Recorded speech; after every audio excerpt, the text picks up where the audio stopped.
Okay. So this was like in the middle of a three-way match with Swerve, Jay White, and Roderick Strong. How they set this up was really interesting, where Swerve's kind of just wearing the other two out, and he's walking on the post or whatever outside the ring, and then Ricochet comes out there dressed like Jeffrey Dahmer, damn near, like with the glasses and shit. Like he came out there like a serial killer. He fucking stabbed Swerve in the face with the scissors, basically fucks him up like on the outside of the ring, gives him some moves, ruins the match pretty much. White ends up getting the pinfall over Roddy, and then after the match, they do an incredible angle where like Ricochet just fucking destroys Swerve in a way where it was like, you threw the toilet paper on me, basically you threw the pig's blood on me, and now I got to get my lick back. And he busts him to the white meat. Swerve does a killer blade job. And Ricochet's got these scissors, and he's got this sinister look in his face. He's wearing clothes, obviously, to accent the blood. Like he's dressed immaculately with the white shirt underneath. Swerve bleeds all over him. And Ricochet has taken his career, I think, in a different direction. Hold on. You leaving out another great detail of this.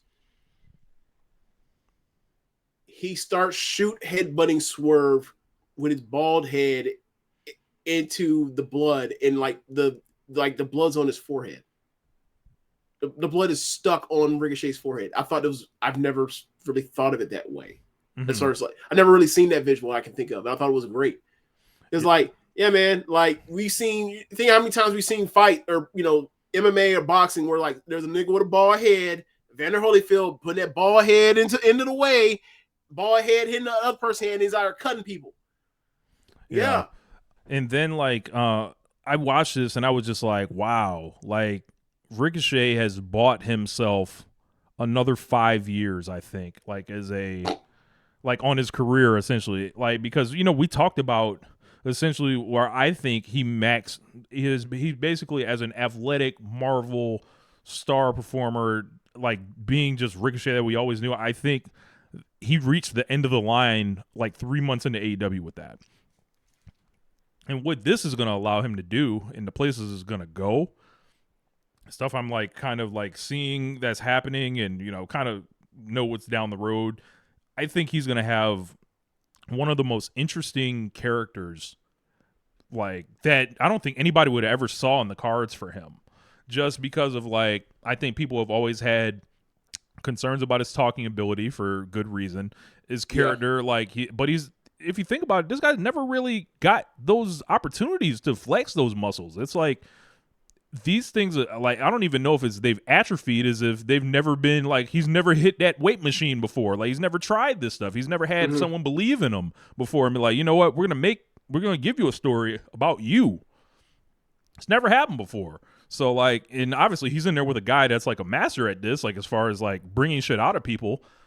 I'm very, like, when we look at the things that are going on in AEW, I think the Death Riders stink. I think Jon Moxley needs to lose the belt this month. And they need to stop fucking around with it, do it expeditiously. And whatever plans you had, like last week, I said, rip them up. Like, like you got Kenny Omega walking back into this promotion. You got Swerve and Ricochet here doing this thing.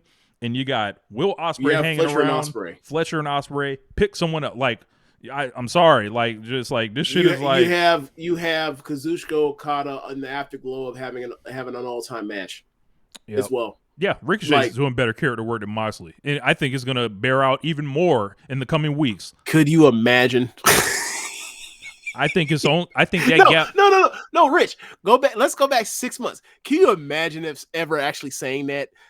I think Ricochet's people got doing better character work than Jon Moxley. He absolutely is. I was gonna say, he absolutely is. I think people got to not be afraid to wake it up, like and tell AEW what you think about. And look, I know y'all know people in the company. I know that there are people that listen to your shows, but you know what they need to hear? The truth. Like, you know what they want to hear? The truth. Like, so this is like the Moxley thing's just not working. And I think we've given them enough time. If Ricochet can pack you up within 2 weeks, as opposed to what you've been doing for 3 months, I think we need to reevaluate, and it's not necessarily Ricochet versus Jon Moxley. This is a assessment of No. I get your. It's not a. I'm not saying strap Ricochet thing, up, but like, the well, thing yeah, is, the amount of time that's been put in weeks that have been put into this new direction with BCC into Death Riders compared to what Ricochet has gotten with Swerve. It's you know what it's like. and you're You taking know, you're taking it's like taking Ricochet like from a lower point too. It's like a 13-1 team, right, with millions of dollars in history and 3 national championships, showing up the next season and winning 2 fucking games, and then another another team that doesn't have any of that kind of stuff. Yeah, like, oh yeah, Colorado won 9 games. It's like that. It's like, these are 2 different things. This one thing's supposed to be too big to fail over here, and it's absolutely failed. Meanwhile, they're over here just having fun, Bro. They're just having fun. They ain't no, like, they're SMU. Think right? about the resources. Florida State this year. I was gonna say, think about the resources that have been poured into Jon Moxley here. You give him Danielson's retirement. You give him the belt. You remake his unit. You tell him. You give him the. You give him a female heater. Female heater. You give the belt itself a gimmick or whatever. So like, it's a briefcase now, and then like you give him carte blanche to like do this shit. You're outsmarting the babyface locker room every other week. Yeah, it ain't.